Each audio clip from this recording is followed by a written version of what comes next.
I'll be looking up Okay. because I want to be for an hour on Lights, the can I rail. switch off the lights or shall I leave I'll leave them on. Yeah. Okay. See you then tomorrow. Thank you. Thank you.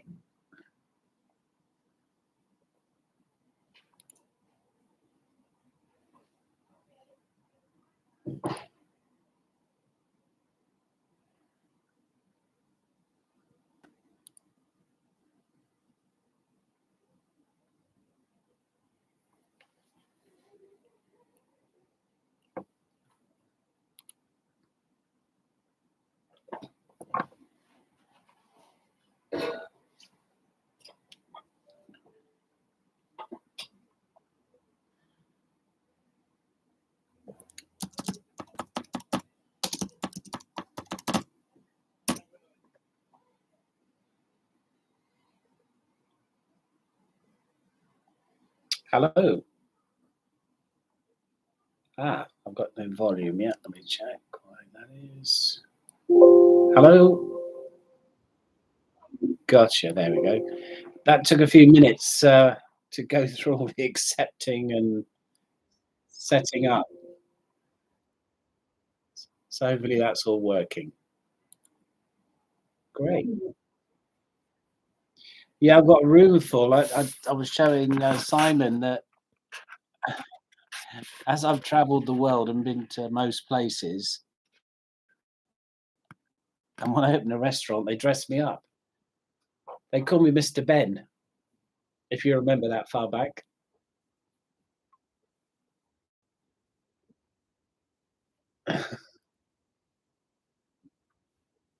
Yeah.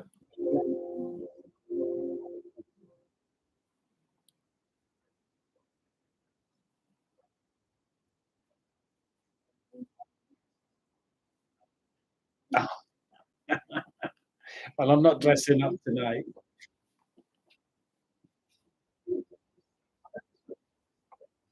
Oh, really? Yeah, I think I must have watched them 50 times each. So, yeah, I do remember it. Definitely.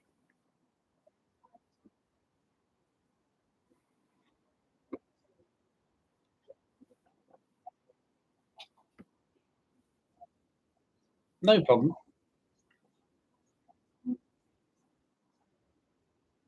Sure, I understand. That's not a problem.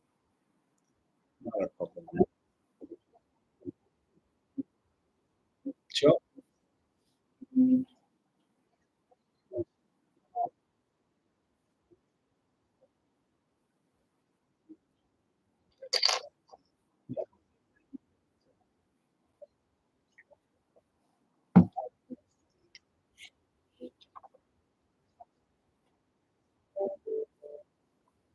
Okay.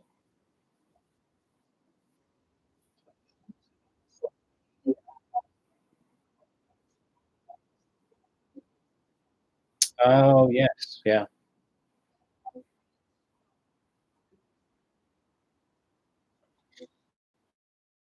Sure. Yeah. Yeah.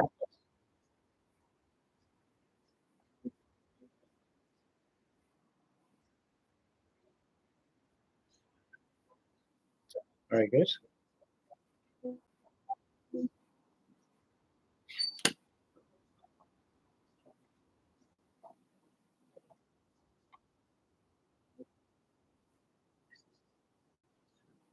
Sure.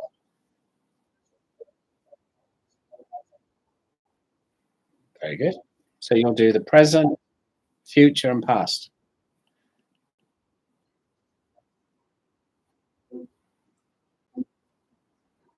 No, it's easier to understand. Than,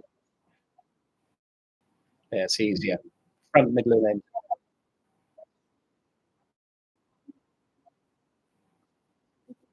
Hmm.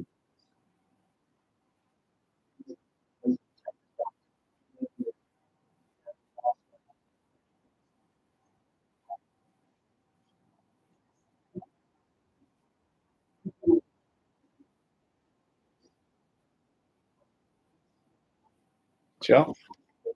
Sponsor.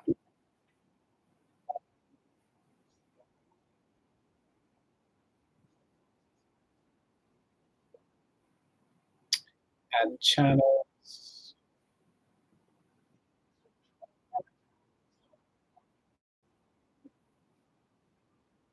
There's a message from audience I've got. And it's got Facebook, add channels, restream IM, that's correct. It says restream.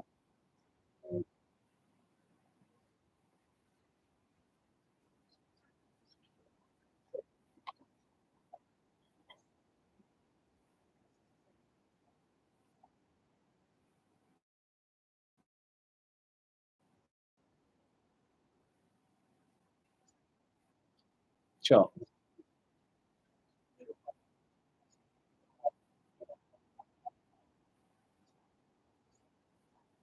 Okay. Got it. Yeah, correct.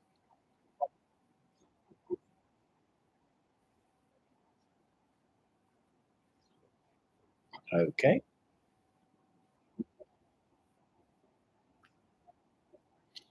Yeah, that's fine. No.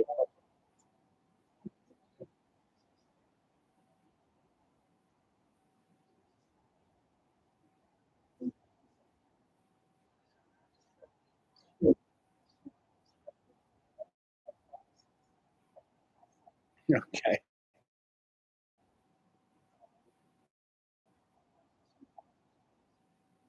Gotcha.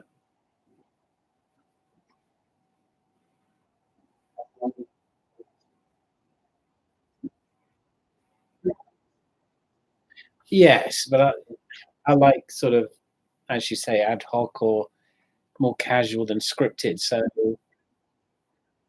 yeah, I'm not an actor, so I'm not going to be word perfect. I prefer the natural and happy to answer anything.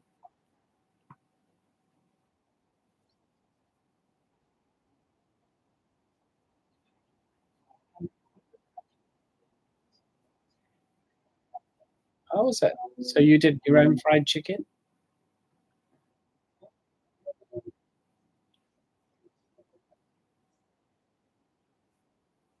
Oh, okay. So I probably know of your company or where you worked. Oh, I know Justic very well. Yeah, so you probably know Tim White's days or pre-Tim White. Um, After Tim, yeah. So Tim used to work for me as a sales director, and there was Louis Barrett joined Gestic. Well, that was my brother-in-law. Unfortunately, he died last year. Too young. But those one of those things.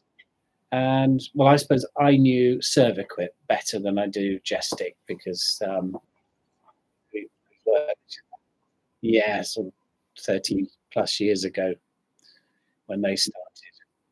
Time flies.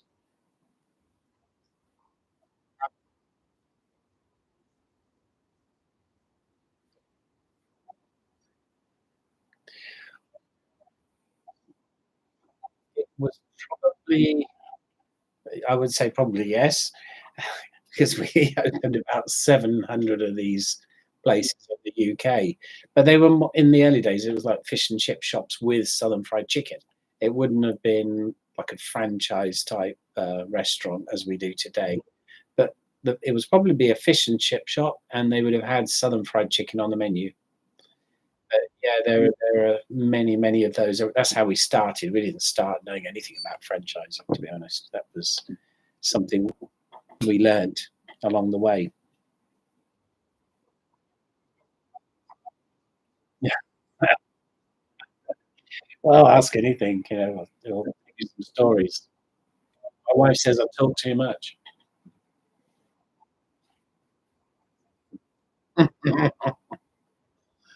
Oh, excellent.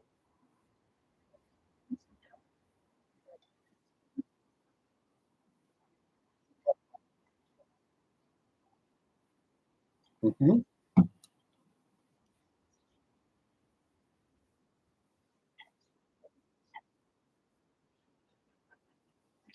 Let's get the beers up.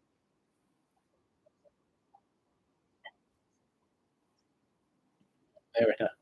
I'll open the beer. So how did you get into this then? This is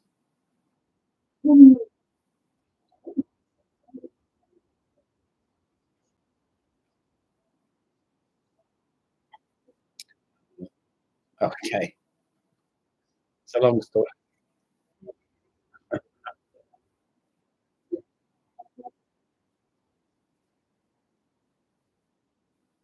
Oh,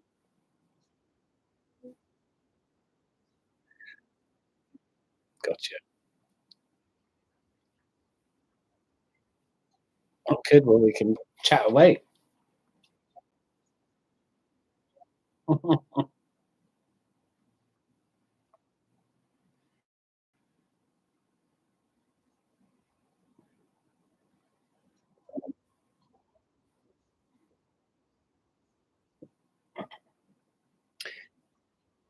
I'm Andrew Withers, owner of Southern Fried Chicken.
Well, we became global many years ago, but that appears to be our future. Working in more developing markets, current openings that are happening as we speak and will be happening over the next weeks in the Mediterranean. In Malta, I fly there Sunday to open store 10. Then the week after, I'm flying out to Martinique and Guadeloupe, Caribbean. So I like opening nice places. So I can't say that's a bad thing. And then going down from there to La Reunion near Martinique. So developing markets that may not have quick service or fried chicken. Places in Africa that love fried chicken. Just come back from the Congo. So Africa, Mediterranean, and out in the Caribbean. So we've spread the word. It's taken as you say, 5 decades to get there, but it's. I'm not saying it's getting easier, but it's happening. The brand is becoming more noticed.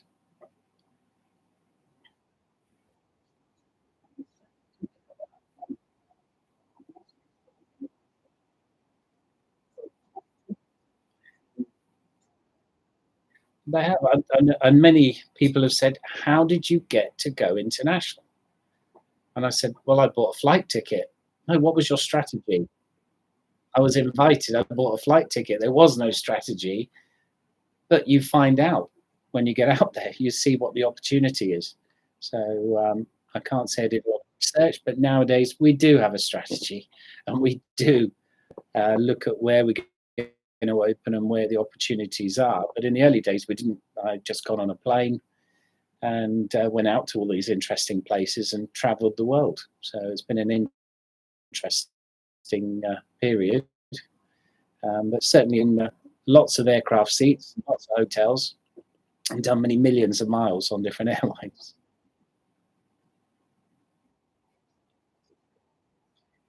Yes, no, that's a privilege.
Yes, well, it's actually my mother and father started a small business selling catering equipment. My father worked in America for another business doing barbecue chicken, and he saw in the 60s and 70s how fried chicken was so popular. That wasn't known in the UK. He loved it. He was working in South Carolina, tried fried chicken, and absolutely saw the potential of bringing that back to the UK. His marketplace, he just said, well, there are five or 6,000 fish and chip shops with protein, which is fish, which is very expensive. Why not introduce fried chicken to those restaurants? And that's what he did. We didn't have a brand name, we didn't have a franchise, we just had a recipe and an idea. And that's how it all started. And it took off. And before we knew it, back in by the 80s, this would have been, there were about 700 of these fish and chip shops doing fried chicken, all different, not necessarily the same name above the door. But through demand, people said, what do you call this? Well, it's chicken from South Carolina. That's a long word. Well, it's Southern fried chicken. And that's where it began. At the time, we didn't have trademarks and registration and logos, and we were learning.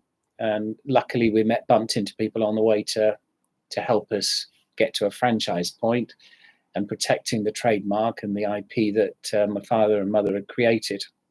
I joined them in 81 to help out. It was time to take off. So as a young man of 19 years old, came in and helped them doing logistics, deliveries, and installing this equipment and cooking, putting the apron on.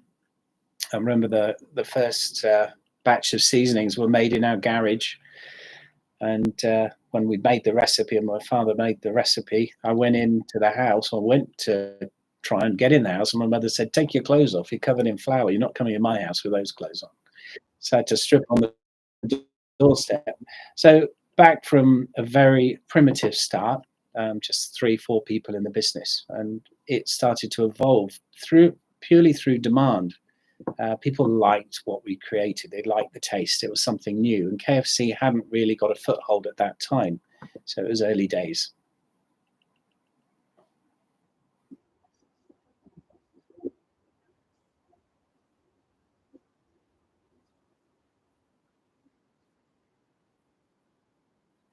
Yes, looking for the third generation. My children have grown up, so why not a third generation if they can put up with me?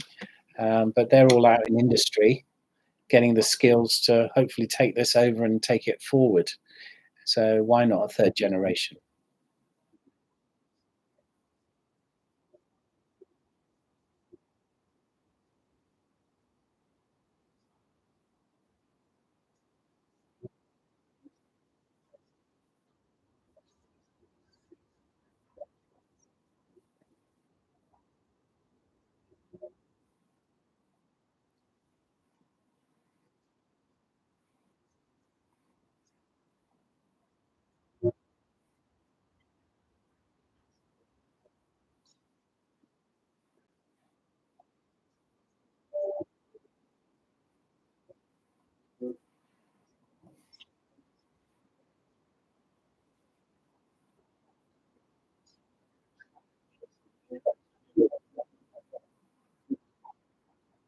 Well, in the early days, there weren't many chicken brands, to be fair. So we established something unusual. Our taste is not the same as everybody else. Say, well, everyone's got a unique flavor.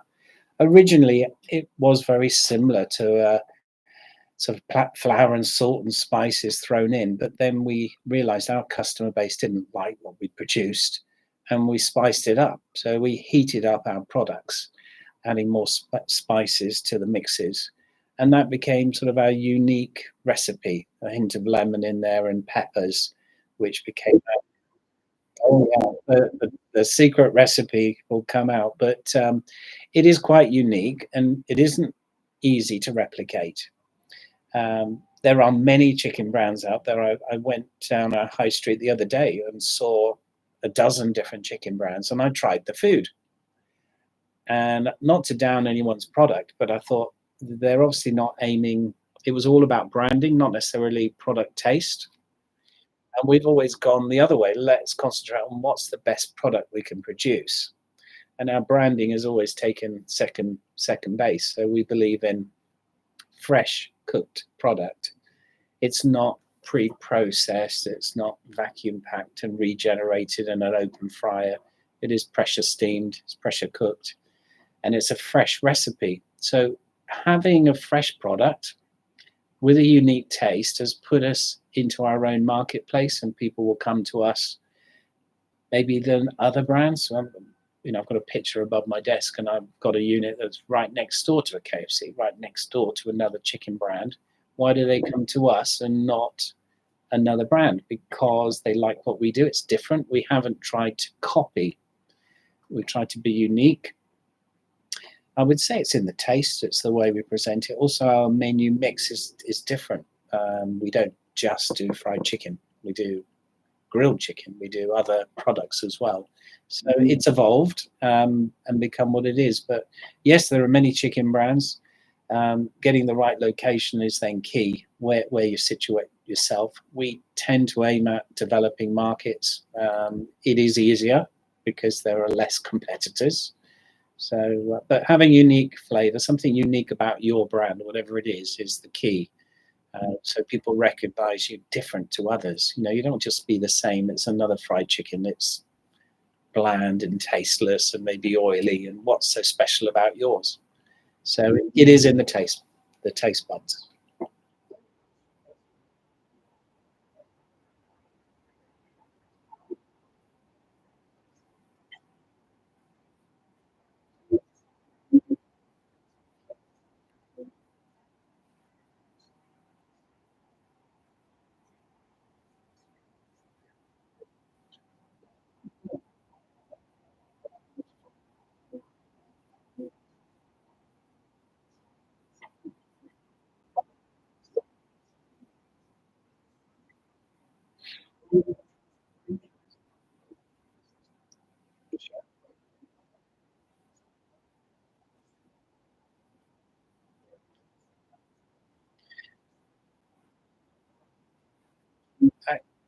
It was accidental, but it's also survival. When you're starting off, you're working in a garage, it's hand to mouth. You're trying to survive. My reason for pushing towards franchising, because I met a certain individual, Mansour Ashani, and said, "You need to franchise your brand." I didn't even know what the word meant in 1980. Someone said, "Well, franchising is simple. It's just replicating success. You have success in these small takeaways doing fried chicken. Now you need to standardize it." And I thought, well, I need to learn about franchising. So, having met this franchise lawyer, he took me to many functions, events, and I remember sat next to a lady, and she looked at me and said, "The problem with you, Andrew, you're a salesman. You will sell your equipment and your ingredients to anybody. You don't select who your franchise partner is." And I said, "No, I just sell it." "Well, that's wrong. How can you guarantee a quality if you don't have a person that can follow your instruction, follow your recipe, follow your brand, your future?" And I asked her who she was. She said, "Well, my name's Anita. I own a body shop." So being introduced to people that gave me advice on the way were a godsend. So I was just desperate to find out. There is no school for it back in the 1980s, 90s. I thought, where do I find out? How do I do this? We were led to Mansour Ashani by our bank. And they said, "Oh, go and see this guy." So it was just really putting our hand out and feel to find out, how do I improve the brand? How do I get consistency? Why did we choose franchise to grow the business? It enables you to grow by other people investing in your brand. You're giving them a system and they're investing to enable you to open more outlets. We didn't have the money to open our own restaurants. We were three, four people in a business working out of a garage. So we used other people's capital to help grow our brand and their businesses as well. And they also created success out of it. So that was the reason we went into it. I was always keen to get that consistent. How do I get it consistent? How do we get that franchisee to follow a process? We've got to have manuals, we've got to have systems and a good contract. So if they don't follow it and they refuse to follow it, we've got to be able to say, well, you're not part of the brand anymore if it comes to it, or help them on their way to do what they want to do. But if they believe in the brand, we can grow together. It's about growing together and taking people with you.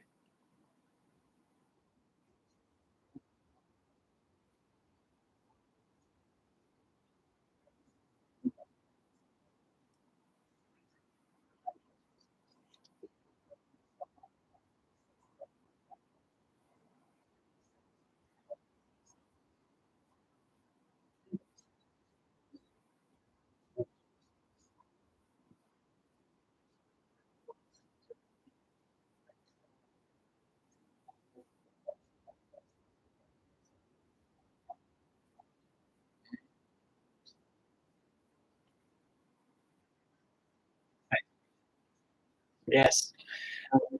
Yeah, definitely.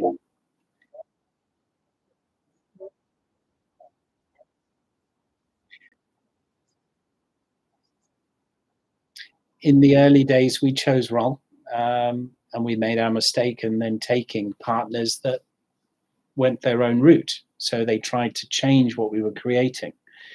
So we need to get and find someone. So we obviously, over the years, we created a selection process. Do they believe in the brand? Will they listen? Will they follow the path? And if they won't, you can't just take their money and say, well, they may change. No, you shouldn't. You say, well, I don't think this brand is for you. It's not going to work if you're fighting us all the way, and you're not going to want to follow this route. It damages the brand, and we've made those mistakes. We tried our best in the early days. We were inexperienced, but as the brand has grown stronger, we've become more consistent purely because of selection process and getting people that believe in what we do.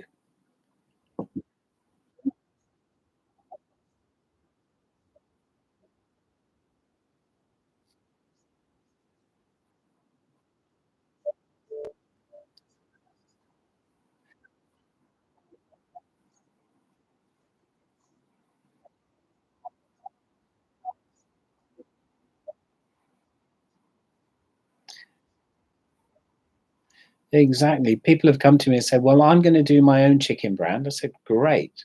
Have you got a seven-figure sum in your bank?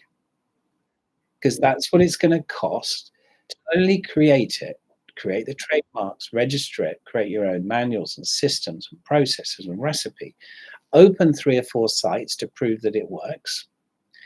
What if it doesn't work?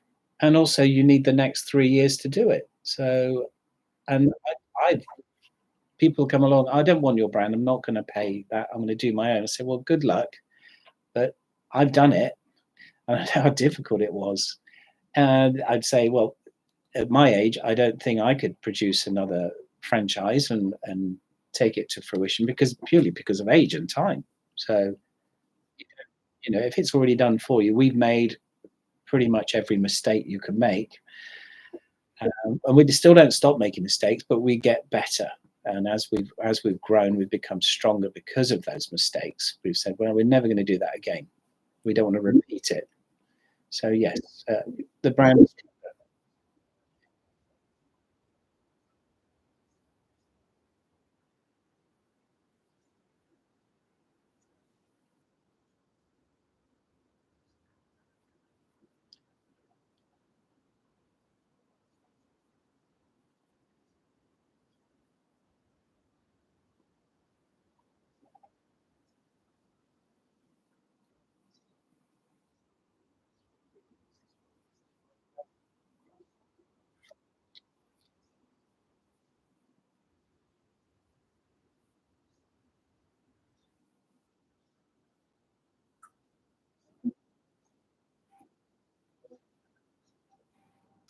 Yeah, yeah, but well, we manage our food costings because we're opened in 33, 34 countries as of next week. So firstly, we collate all the foodstuffs that are purchased locally. We use halal in 99% of the markets we work in. Gluten free, we haven't offered. We have done tests and tried that product. We couldn't get the taste profile we wanted, but I think definitely the future to offer also a gluten free option. At the moment, we don't. But we cost the product in each market because a meal, there's what's called the McDonald's scale. A Big Mac that sells in Japan or New York is a different price to the one that sells in Nigeria. So you cost it related to the market. We're looking at Mozambique at the moment, and a meal, 2 pieces of chicken and fries is £2.20. In the UK, it's £6.50. So local costings are produced using as much produce as we can local. We can't afford to import it because it would put the food costs up. Labor costs they would be lower. Investment in opening is lower. So everything's locally costed because it has to be able to have a customer that can afford it. We can't sell a meal in Mozambique for 6.50. It's not going to work. So it's local costing. To give us a margin, we've got to make a profit. We've got to pay back our initial capex, or our partners have to. So it's one of the first things we do when working with a new partner is look at, can we afford to open here? Can we get a return on investment? Is the market stable enough? Because a lot of these markets we work in are not stable. Will they be stable enough to regain our investment or our franchisees' investment before we go forward?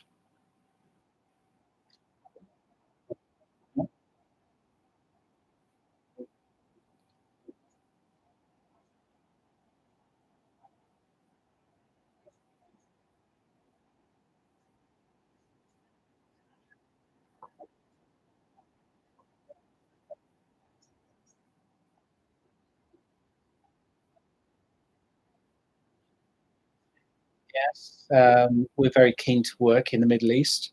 We're in discussions at the moment with potential master franchises from Iraq, Iran, Qatar, Kuwait.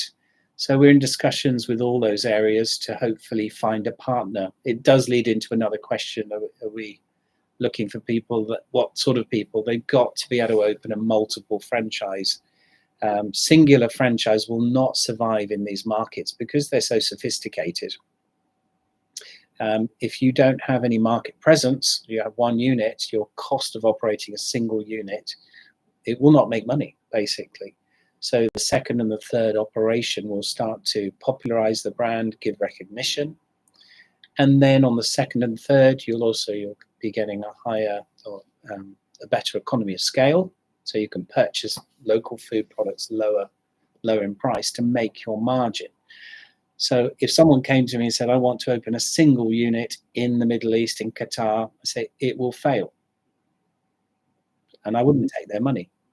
And unless they can look at a strategic way of opening, there is a possibility you could open a single one in a captive audience, like a theme park, but the brand would not be recognized. So how do we get it recognized, but other than to start opening multiple sites and also reducing your costs of operations, your marketing and everything is split between the multiple sites. So yes, it's essential.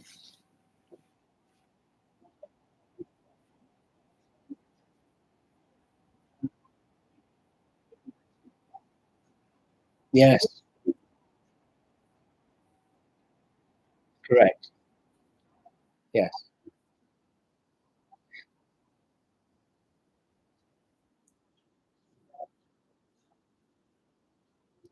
No, not at all. Localized units could be singular because it's easy to get around, it's easy to manage from one office in the UK. So singular operators can work very successful in the UK because they've got support. But internationally, they wouldn't have us next door. They wouldn't have that support. So we need to set somebody up that has the capacity to be a developer or a master franchise because there's a lot more responsibilities in buying your food, sourcing your products, manning and operating multiple stores. So they're a different person, the person that can open a singular restaurant and the person that can open three or more is a very different person and they have a different skill set.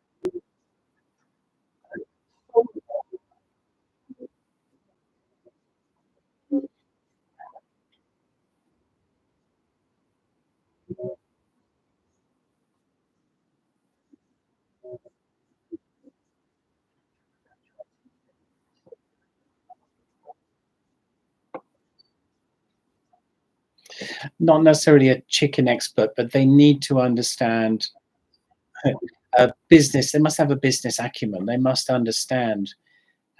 We do an interview process, and I remember in the early days, I'd interview, said, "Can I speak to your partner or wife first?" So, sure. Why would you want to ask them first? Will you allow your partner to work 7 days a week? What do you want out of life? Yes, I want all those nice things, but will you let him work? Because if one of the partners is not willing to allow their partner to put in those 80 hours a week, it's going to be difficult for them to have success. They'll be held back, and they've got to be determined and hungry. It's not a 9 till 5 job. It's their business. So one of the qualifications would be, are they willing to put in the efforts and the hours?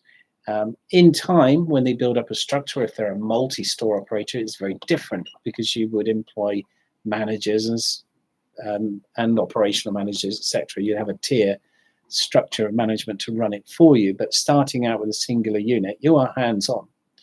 So basic business acumen, understanding basic accounts, but being hands-on. We can teach them how to be a chicken expert. That's the easy part, would you believe?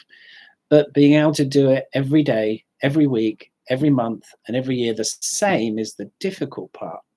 And that's where we have to get them into a routine of processes that they follow, and checklists. This is your morning opening checklist. This is the way we check the food that it's cooked, temperature logs and data. So we can teach that, but we can't teach them that determination and that hungriness or hunger to create success. If they think they can come in, I've left employment and I love my 4 weeks a year holiday, and also I take about 10 days sick if I've got a cold or a sprained wrist. No, you're going to be in here 7 days a week, whether you've got a cold or sprained wrist or whatever. Who else is going to run it for you? Do you close it? You've got hay fever, you can't run it? No, you're going to be there. So it's how determined you are to make that business a success. So we look at that drive, that determination, and we can put them forward a step of years and say, well, we've made all those mistakes. Now we're giving you a book saying we've made those mistakes. Don't make them again. This is what you need to do. So we're giving that Bible, as it were, that guide. But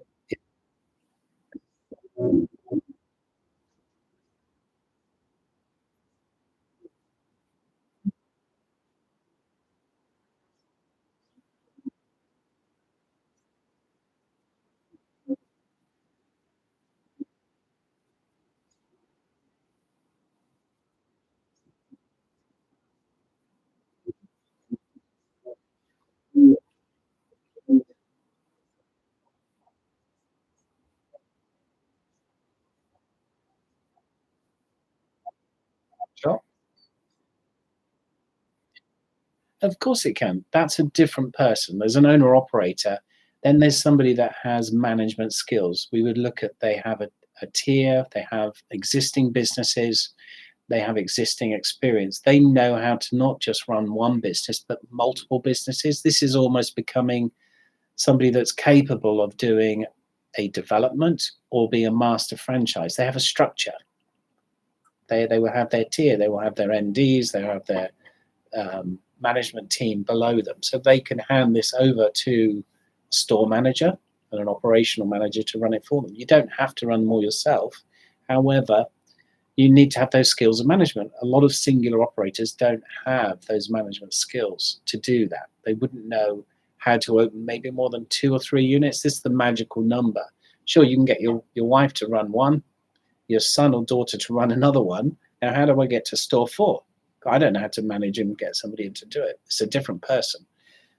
So yes, of course you can do it. So a multi-operator would have those skills already.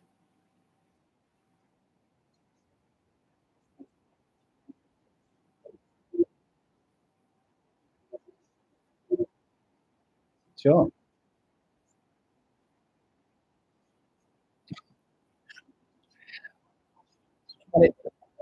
One of the first ones I got was here in Kazakhstan. So I opened 5 restaurants out there, and they dressed me in this to open the restaurant.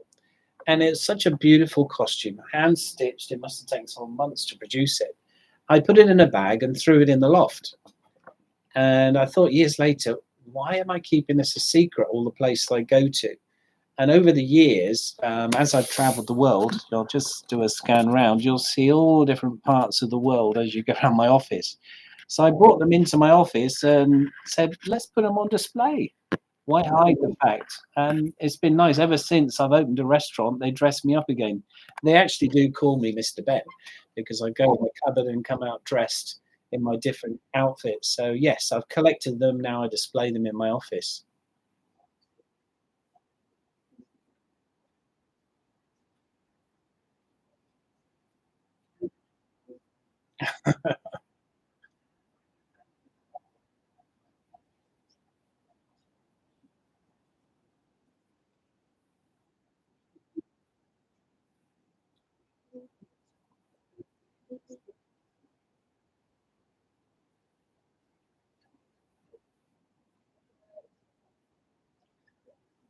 Yeah, very good question. And in the early days, we didn't have even a royalty base. We earned our income from the products we were supplying the franchisee. But we then realized to expand outside of our region and Europe, you have to have a royalty because you cannot produce and ship goods to those countries. It's too expensive. So we had to do a royalty. We then did a fixed royalty because we're not like other larger brands. You'd open an office in each country and then monitor and account for what the individual is turning over. You can install a great POS system and it will give you all the figures. But if you're in Nigeria and there's a power cut and there's no internet, you've got no chance to get their figures. So we did a fixed royalty and also gain income from all the products that are collated. So if we produce packaging in that country, we would earn a royalty from the packaging, the ingredient, the equipment. So we have an ongoing income. In other markets, we now do take a percentage of turnover where we have no way of gaining any other income to keep us to support them. We need to be there to support them. We need to gain an income. So we've started charging royalty. But no, in the early days, no royalty at all, but then realized to expand, you must have an income, which you can't gain from the consumables. But consumables, this is those sorts of things, the buckets and paper was our main and still is our main income and revenue. Every box. That's actually something new. It's a straw, but it's a straw. It's a straw that doesn't damage the environment because you can eat the straw when you finish with it. So that one's actually made of sugar. So we also made one of pasta. So yeah, we always look at the environment and recycled materials and getting rid of plastics. I mean, that's a ecological situation we must be concerned with because we produce billions of not billions, but millions of these boxes now and packaging. So the environment's very important to us. Yeah, so that's how we gain our royalties. To go and say, yeah, you're going to pay me 7% and you're in, as I say, Mozambique, they're not going to get the money out of the country to pay a percentage, but they need to buy consumables, which they can import.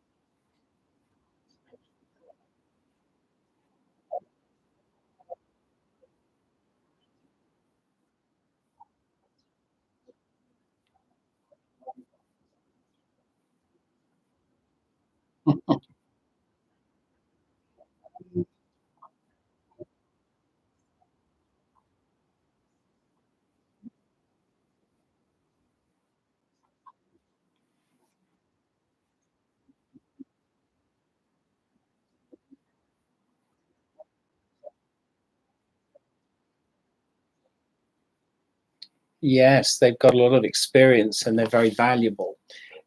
And they may have restrictions. I know that if they have their own similar brand of food, their existing contract won't allow them to do another chicken brand. So let's say they'd signed with another chicken brand. However, I know Subways. We've got operators that run Subways and then run Southern Fried Chickens. There's no conflict. We do a different product. There's no conflict. But yes, we do. We love them because they've got the skills. They've proven themselves. They've become a multi-store operator, so they've qualified. They've qualified themselves, and they've got the skills in their team to be able to do it again with a different food product. Not everybody wants chicken. Not everybody wants a burger. So why not a different brand or different product in your portfolio? making you hungry.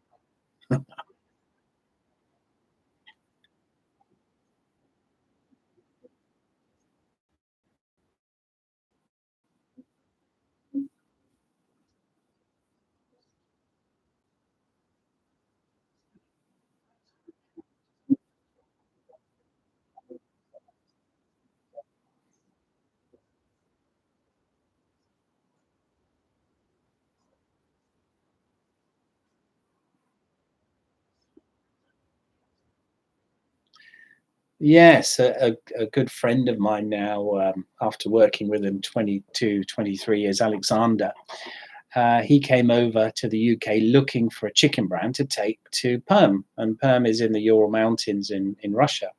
So 23, 24 years ago. He went to KFC and said, I want a chicken brand to take to here. And they laughed at him. And he was a very proud man and he wasn't very happy to be laughed at. He then found us. He found us in a directory or an exhibition, I believe, and came in to see us saying, will you come to Perm? And I said, well, I'll go, but I don't know where it is. But he respected that I was willing to go there and see if we could introduce the brand. He had great success. He opened 46 of our outlets. He then started to diversify into other food brands, opening now 7 or 8 different food offerings. He has now 150 restaurants. He turns over £100 million a year. Obviously, there are political problems now between the UK and Russia. But how did I know that this guy was going to be a success? How was he qualified? He is a professional photographer. He didn't understand food, but he was one of the most successful franchisees for Kodak Express. He expanded at a faster rate than anybody else did in his market. So he knew how to replicate success. He understood how to manage teams of people. So those skills were more important than knowing how to fry chicken. That's our qualification.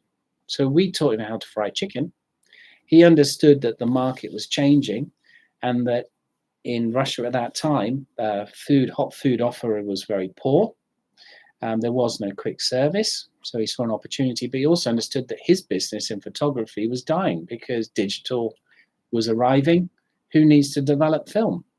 So right time and opportunity, drive and determination that you wouldn't believe.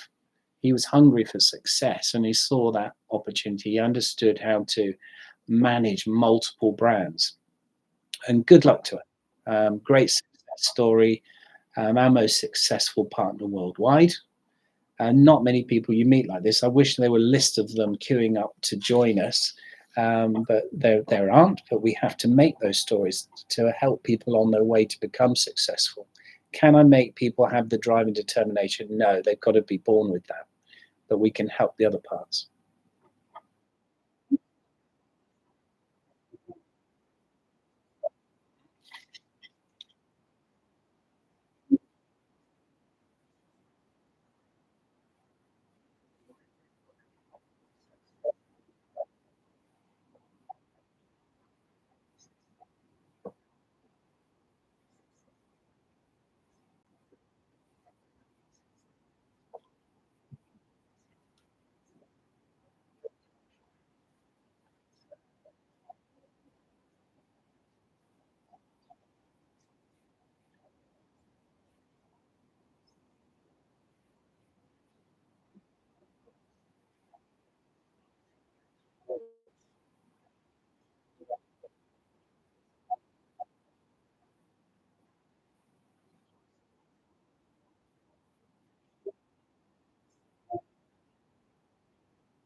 Yes, my target is across Africa.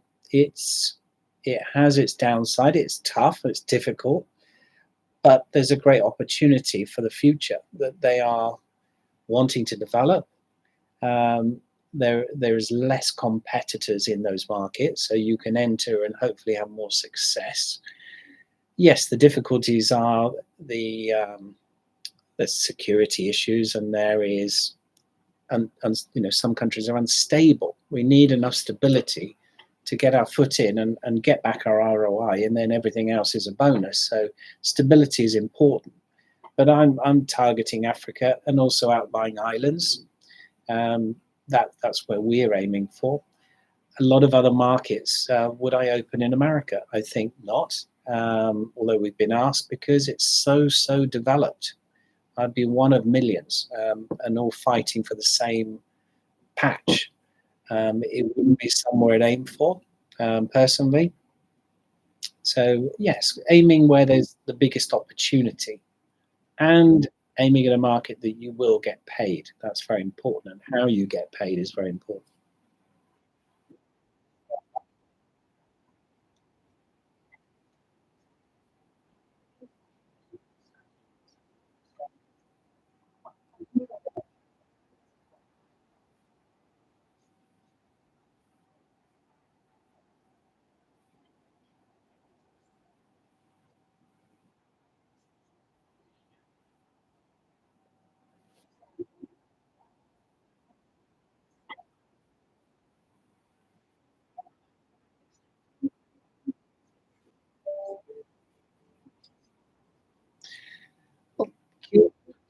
Well, QSR, quick service, has had a boom the last 3 years or 4 years.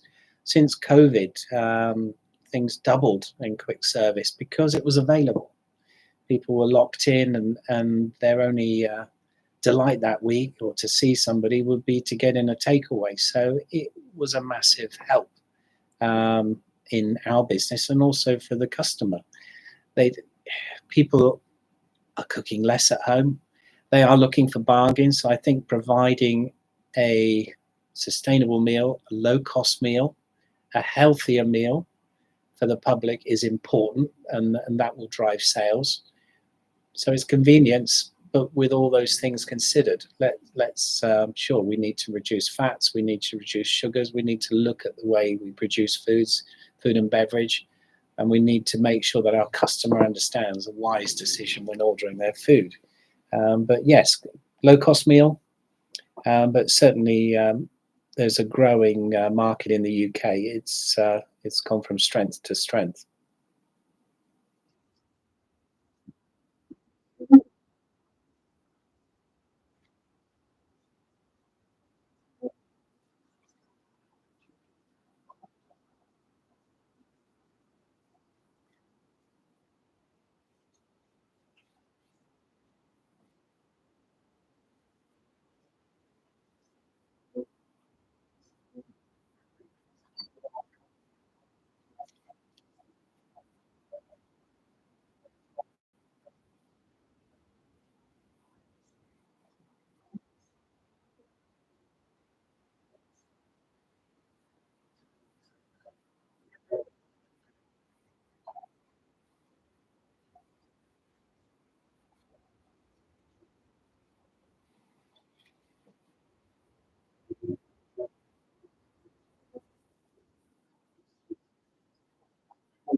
The future is reducing overheads, costs of increased electricity, energy, staff. We've got to make a smaller footprint.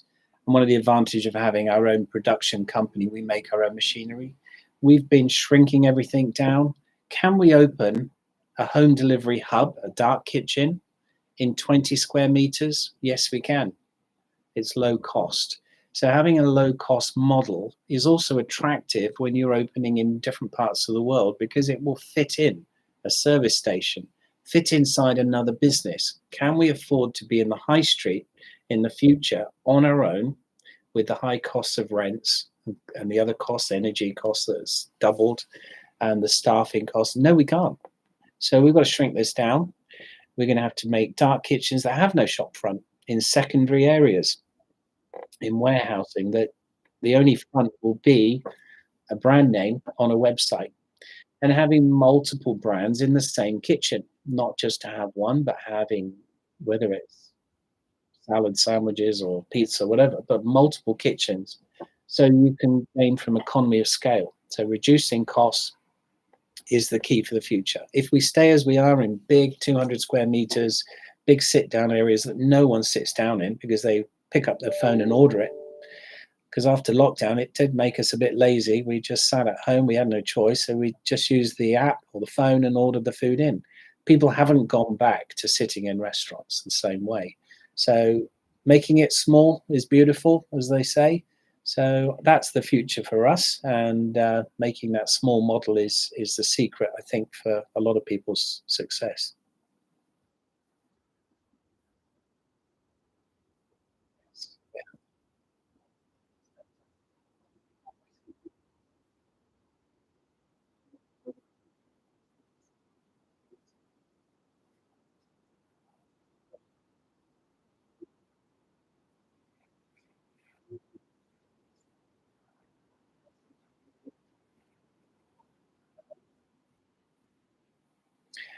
Well, I wish everyone success. If you've got the drive and determination, go and do it. Nobody told me that where I'd be sitting today. I've had success. Was it easy? No. Was I determined? I was bloody hungry to succeed and support the family as we went on, having to support my parents in later years. So having that drive, just do a bit more strategy. I didn't do any strategy and made more mistakes than I should have. But I came from an unqualified background. I have no qualification whatsoever. So that was my weakness. But a lot of you guys have that qualifications. Do a bit of strategy, do your homework before stepping in and going for it live. You'll probably lose less money doing it that way. But yeah, good luck. Franchising is a good way to replicate success, as I said earlier. And that's all it's about, is making something singularly a success and then just offering it to others. And with their capital, they can help grow your name and brand and joining that success. They should be as successful as you, or in the case of Alexander, many times more successful than I've been. And I'm really happy for generating his wealth as he's gained today and his success. I've been a part of it. I'm happy to be a part of other people's success. It makes me happy. But good luck.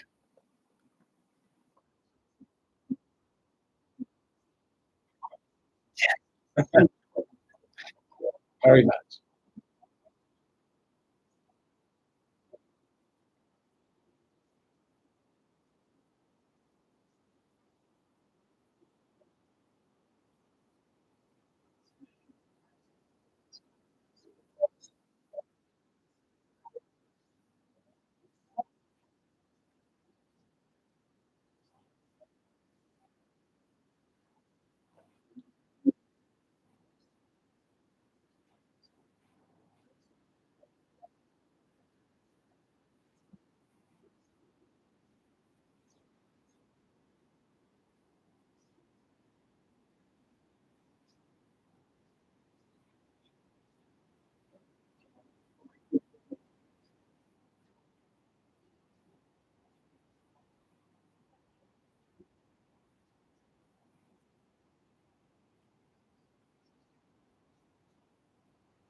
Well done.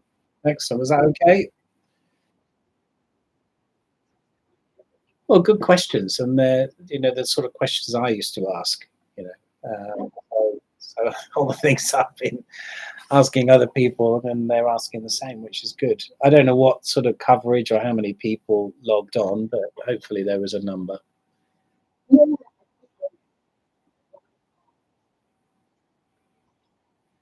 Yes.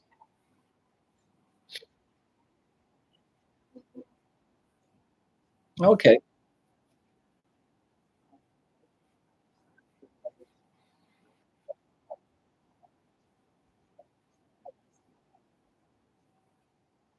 Yeah.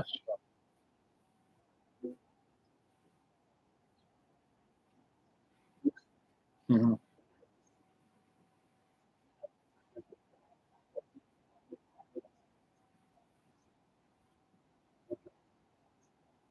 Yeah. Oh, yeah. Mm,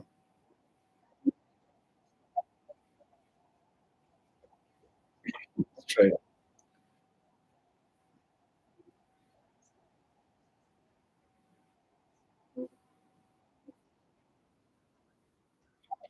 Hopefully, yes. Yeah, no, it's very important.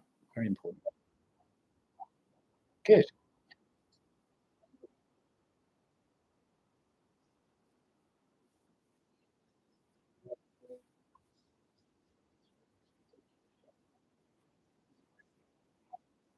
Great.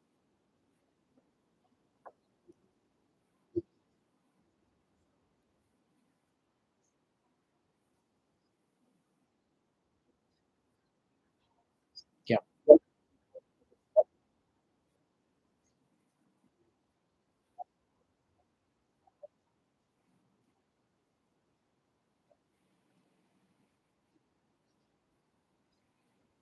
Great.